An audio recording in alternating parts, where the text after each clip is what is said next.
Today we're talking about M&Ms. With Michelle Middleton, we'll be talking about menopause and memory. Stick around. Welcome to Senior Care Made Simple, an elder care podcast, your guide to navigating home health care with confidence. Hosted by Andrea Albertini, founder and CEO of Horizon Care Services, an industry leader in private duty home care in South Florida. To learn more, visit horizoncareservices.com. Good morning, good afternoon, good evening. I am Andrea Albertini, host of the Senior Care Made Simple podcast, and I'm here again this morning, afternoon, and evening with my co-host Doris Muscarella. Hello, Doris. Hello there. I like the M&Ms. We are very excited to talk about M&Ms today. We have an amazing guest, Michelle Middleton, and she's going to be talking about menopause and memory. Hello, Michelle. How are you today? I'm doing fantastic. Super excited to be here. Thank you for having me. Absolutely. So I wanted to share something with you guys that really got my attention when it comes to Michelle. So Michelle is my sister from Impact of the Palm Beaches. And it's a nonprofit organization with, I think we have close to 1,000 women. Women nonprofit, yes. How many members? We have close to 1,000 now, right, Michelle? Well, in our area, we have close to 350, and we're working towards 500. So That's wonderful. That's wonderful. And so that's how I met Michelle. And I started following her on her social media. And I think what she's doing is so absolutely incredible because it's about refining wellness, personalized wellness to women and men, and so many other amazing things that I'm excited that she's going to share with us. Well, she's also the founder of Wellness Physician Assistant. She's a health coach, Spoke Med. I really like that. Spoke Med, refined wellness, personalized for you. All about wellness and health and, of course, menopause and, wait, I forgot. Oh, memory. Really, Doris? Oh, my God. You know what? It's really bad sometimes. It happens to me sometimes. Don't like sometimes you're in the kitchen cooking and you're thinking, like, I'm going to go to the pantry to pick up something. And when you get to the pantry, you're like, what was that again? And you have to go back to what you were doing to remember. Like, that's really sad. Well, you blame it on menopause. Well, listen. A lot of things get blamed on menopause, and that's what we're here to talk about it today. Right, Michelle? Absolutely. This is a topic that a lot of people can relate, especially your audience, because a lot of caregivers are women and they're around the menopausal age. And so there are changes that happen during menopause, and I'll, go into detail about that. But it'll be important to make the distinction between brain fog that Andrea was describing, right? Forgetting things, and what is actual dementia. Because a lot of people, while they're going through these changes, these perimenopausal and menopausal changes, they're wondering, is this age-related? Is it menopause? Is it dementia, right? And so we'll go over all that and talk about hormone therapy and some other. It's exciting because now we know so much more, right, about how we can prevent these cognitive decline. And so I'm excited because there's some very exciting news of things that we can do to help with prevention of memory loss. Why memory concerns during middle age create confusion? Like, for example, I took the remote and I put it in the refrigerator. And then I was like, where in the world could the remote be? Well, it was frozen in the refrigerator. Is that menopause or brain fog or what? All right. So let's talk about the difference between menopause and actual dementia. So, misplacing an item occasionally is not a big deal. Forgetting words under stress, not a big deal, right? These are changes that can occur during menopause. Slower processing speed, especially with poor sleep that we get during perimenopause and menopause. But things that are more concerning are things like, if you notice that things are progressing, right? If there's progressive worsening of these things, if somebody's repeating a conversation, right? That's usually a dead giveaway that something more serious is going on. Getting lost in a familiar place. Somebody's forgets how to get home, right? That is something concerning. Changes in their work performance. They're not doing as well. Or maybe even a personality change, right? Somebody becomes more aggressive. We do have some irritability during perimenopause. But yeah, those personality changes are more related to like dementia. And the loss of independence, right? Being unable to do things on your own. And thank God, during menopause, the symptoms that we have actually improve once we get to the menopause transition after perimenopause. So now a question, have you seen when you are seeing a lot of your patients, they are younger, they're in their 40s, 50s, early 60s that has had menopause for 5 years.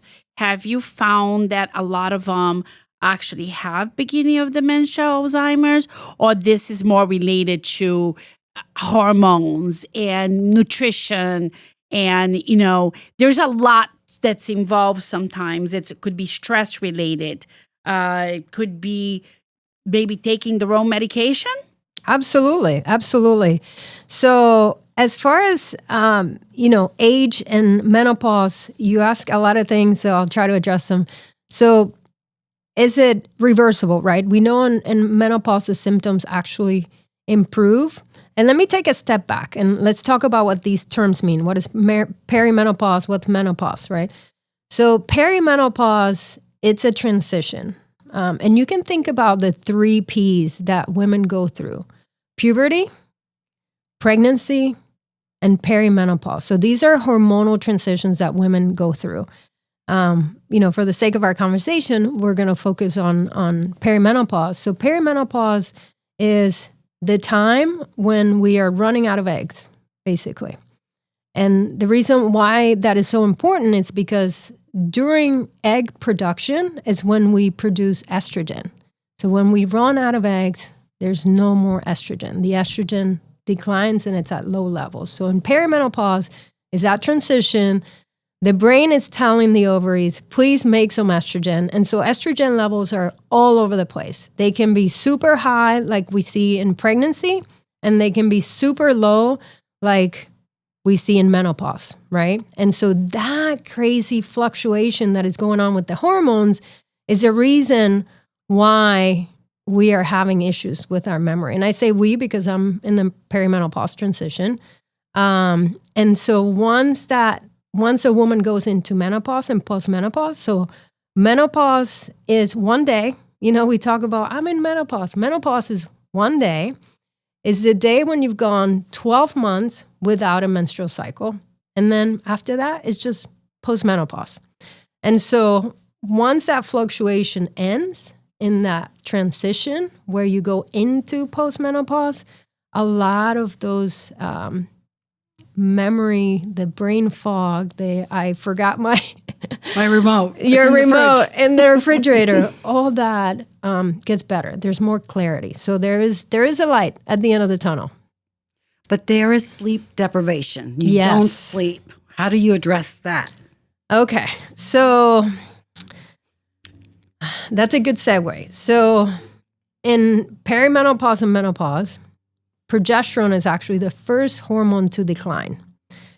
Progesterone actually has a calming effect in the body. And so it helps with mood stability, right? That's why women become more irritable during this time. And it also impacts our sleep. So women either have trouble falling asleep, but most women, what they notice is that they have difficulty staying asleep. Yeah, that 2 to 3 a.m. wake up. I am very big on individualized care, but progesterone and looking at what an individual needs, right? But progesterone supplementation can be helpful. And I want to specify bioidentical progesterone. So the progesterone that looks similar to what our bodies make, because there's a lot of data now that we have about the safety and efficacy of bioidentical hormones. So sometimes you drink a glass of wine and you feel sleepy and tired and you're like, okay, this is home run. I'm going to sleep. But you do not stay asleep. You still get up in the middle of the night. And then the next day you want to kill somebody because you're such in a bad mood or depressed or whatever. How do you address that? So, all right. A great thing you bring up. A lot of women during perimenopause and menopause, to address the symptoms, tend to rely on alcohol to help with the anxiety, the irritability, it's harder to manage stress during this time. We're having hot flashes, right? I mean, there's over 60 different symptoms of menopause. And so a lot of women are using alcohol to manage these symptoms, but alcohol really, it's like throwing gasoline to the fire because it makes the hot flashes worse. It actually is a depressant and makes the anxiety worse as well. And so even though, and I've had patients tell me this, I'm drinking, to help me fall asleep. Alcohol helps you fall asleep because it also works on GABA like progesterone does, but it will wake you up. You don't have that deep sleep. You don't stay asleep. So you don't actually rest, basically. And it's very interesting that you said that because I don't drink every day, but once in a while I drink, red wine. I love red wine when I'm having a nice steak or a nice red pasta. I really enjoyed my red wine. But let me tell you, you're 100% right. When I drink red wine, I mean, I have so much hot flashes. I mean, I am drenched at least 3 times during the night. And I do take hormone replacement. Yeah, it's amazing. And actually, our body's ability to manage the alcohol actually declines as well. Like our liver can't process it as well. So what you would feel with 1 glass of wine the next day now feels like 3. What about gaining weight? After menopause, you blow up like a toad.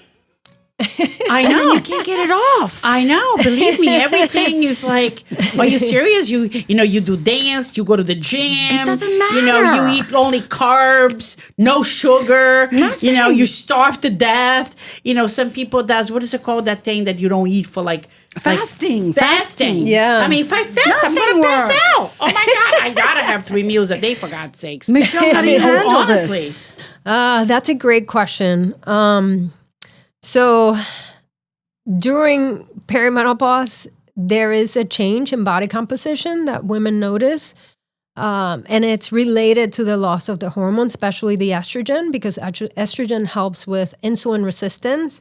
So when that insulin is high, it's signaling the body to start storing more fat, especially in the midsection. Oh my God. And it's the worst place, right? Right. Not just for our looks, but also for our health. Right. And so, at this time, very important to, and like you said, it doesn't matter. You could be eating the same things that you were eating before, and you notice that now you're gaining weight.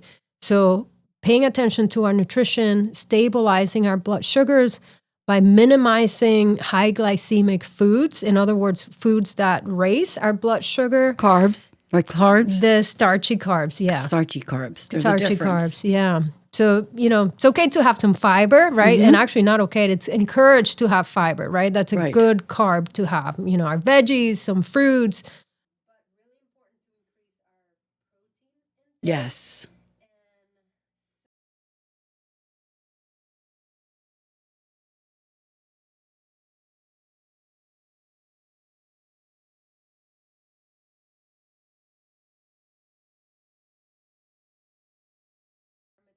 Right. Right.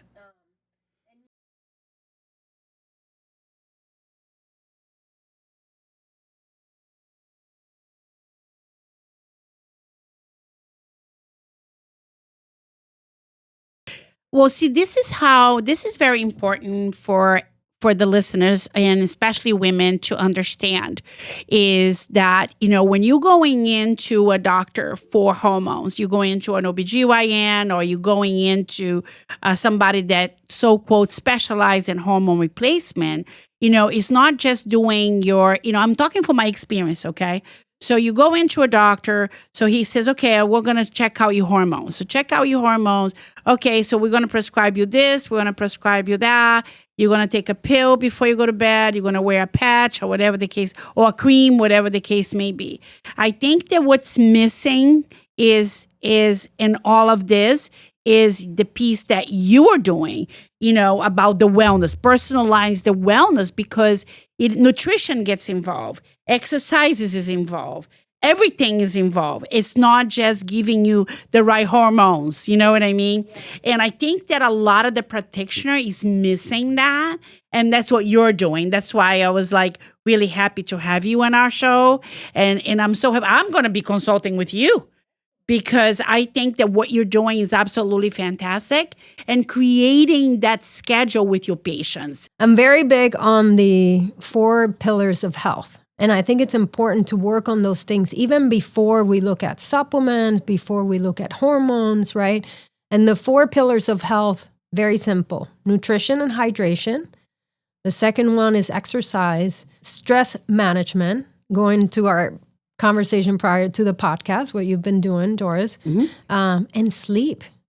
People think sleep is a luxury, but really so many wonderful things happen during sleep, and it's so important, especially going back to our topic of memory. Absolutely.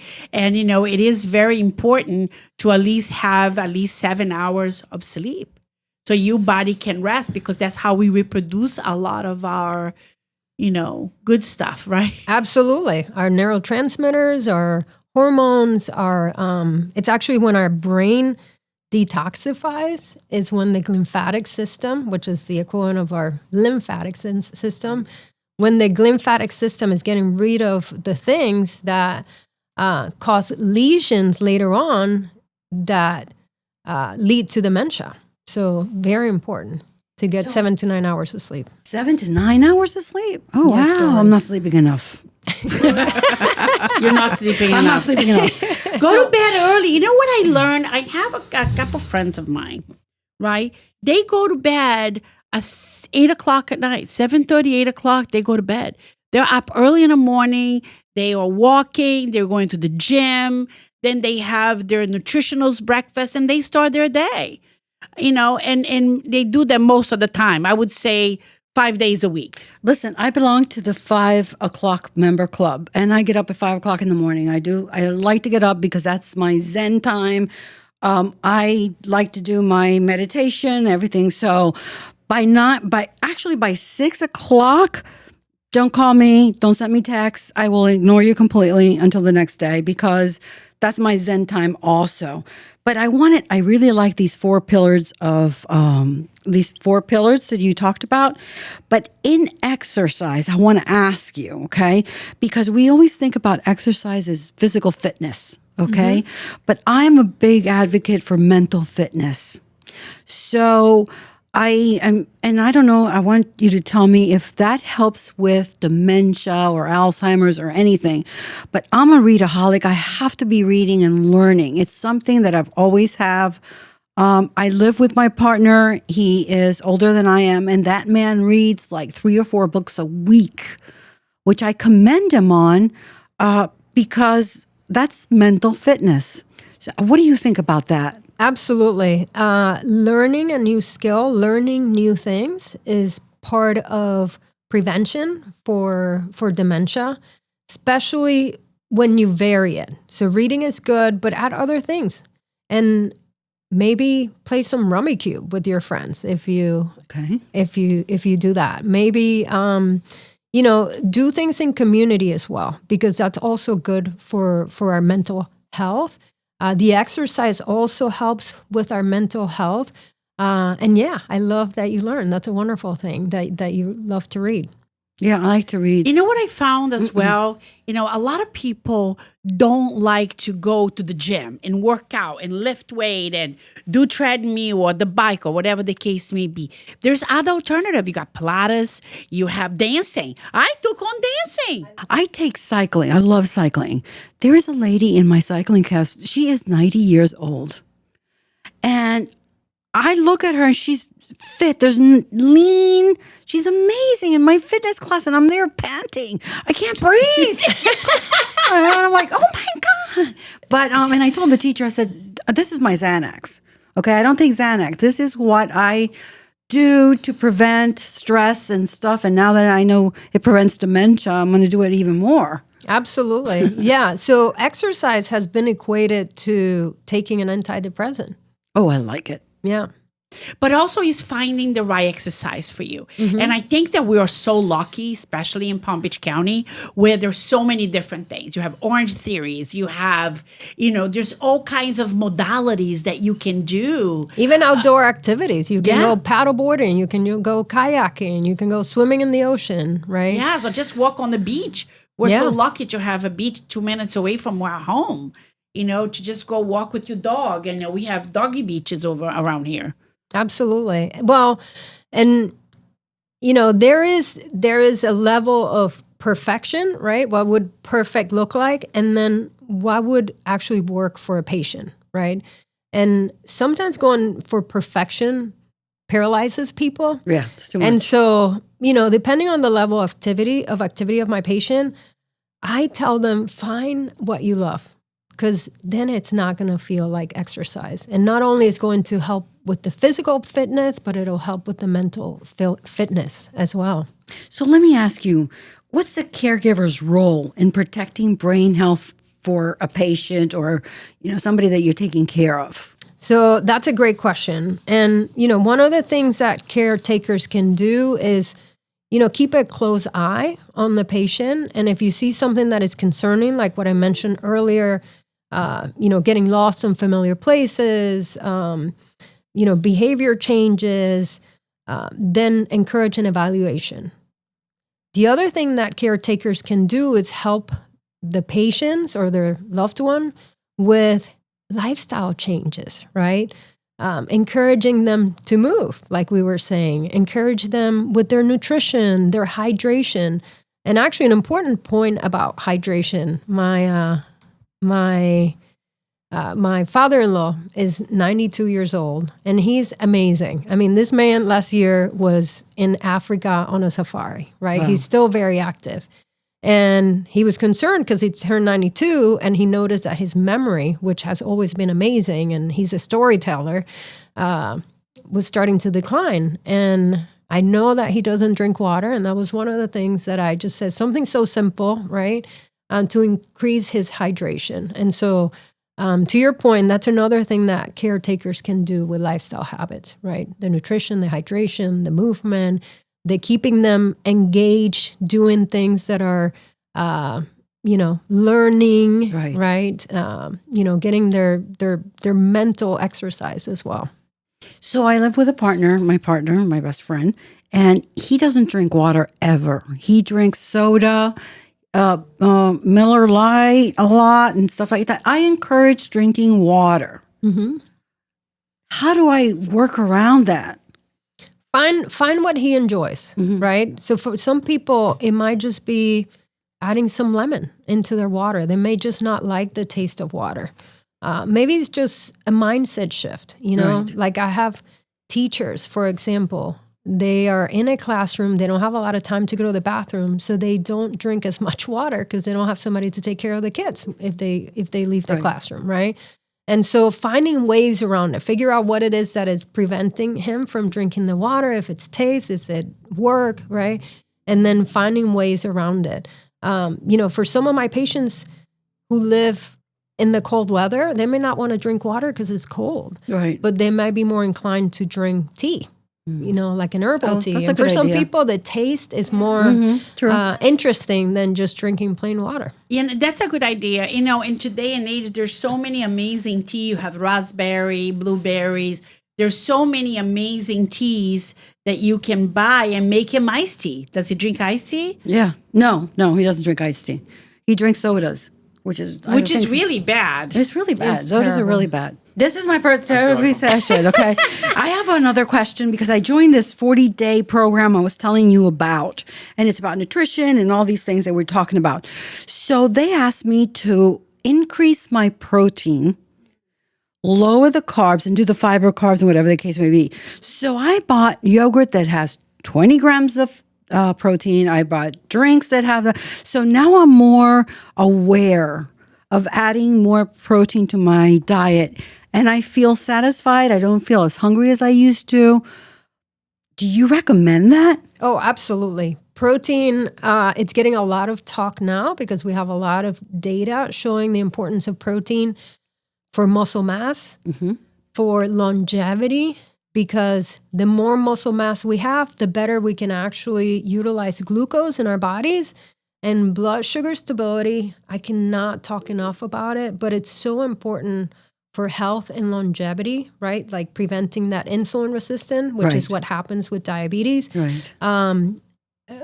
Protein, most Americans do not get enough protein. The average person maybe gets about 60 grams of protein.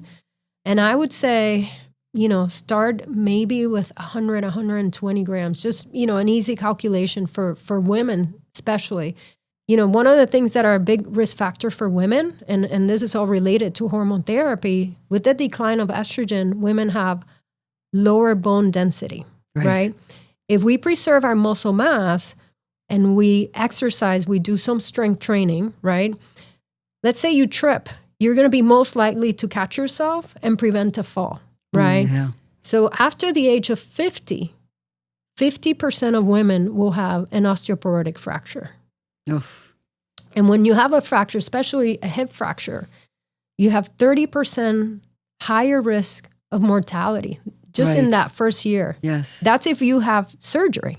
If you don't have surgery, it goes up to 70%. So going back to protein, it is so important. So I'm in the right track. Yes, absolutely. Absolutely. And then there's this one more thing, and I'm not going to talk anymore. I'm doing a squat challenge. Listen, you know what? I brought her here, and you are getting free healthcare I know, advice, I'm getting all free the hormones, advice. and free everything. I mean, what are we doing over here? there's Are you really using her, Doris? Okay, one more. I am doing the 100 squat challenge. Awesome. Have you heard about that? Yes. Yes. Okay, so I'm not doing it. Not gonna happen. I can promise you that. I'm too old for that. When I don't like commercials on TV, so when there is a commercial, that's my cue. 10 squats, and you go up to 100. Wow, I'm up to 50 now. The difference is amazing. Yeah. My Absolutely. clothes fits better. I feel better. I mean, those little changes that you do, it's so important. Yeah. Okay, that's it. And I'm glad you said that. I'm glad you said that because people are sometimes afraid to make changes because they're thinking of the perfect. Yeah, and the right? big change. Like, I need to exercise 5 days a week. I need to eat perfect. I can't have any carbs. I can't have alcohol. I got to drink my water. I got to do all my protein, right? It can be very overwhelming, but just 1% better every day, like what you're doing with your squats, right? Right. Just pick one thing in wellness, and then once that gets better, add another thing, right? Right. And that way it doesn't feel overwhelming, and it makes a huge improvement over time, right? Like think about think about like a baseball player. If they just change a fraction, right, of how fast that ball moves, right, when they pitch a ball, over time, it makes them that much better of an athlete, right? But you're thinking, how is that possible? Well, that is how it works with our health too. Absolutely. Great advice. Love it. Okay. Amazing. Well, we are so grateful that you came on the show today and talk about all those good things, even though, Doris, you're going to have to pay for that consultation. Yeah, I'm going to have to. I mean, come on already. Yeah. See what she does to me? Yeah. See? But anyway, we love Doris, and we are so happy that you guys join us today. Thank you so much. I'm Andrea Albertini with Senior Care Made Simple podcast and with Doris Muscarella and our amazing Michelle Middleton. Thanks so much for coming. Thank you for having me. So question, don't forget the question. What if our listeners want to contact her? How do we contact you? I'm calling you speed dial. Great question. So you can reach me at my office, 561-823-0040, or you can email me at michelle@spokemed.com. Thank you. And we'll have that in the show notes as well. We'll have Absolutely. all the information for you down in the show notes. And if any of you would like any information or more information about Michelle Middleton, or any information about anything else that we have talked about in our podcast, or would like to come and talk in our podcast, please email us at seniorcaremadesimplepodcast@gmail.com. seniorcaremadesimplepodcast@gmail.com. Thank you so much for joining us. Have a great day, everybody. Senior Care Made Simple, an elder care podcast, has been brought to you by Horizon Care Services, your private duty choice in home care in South Florida. For more information on acquiring home care assistance, visit horizoncareservices.com.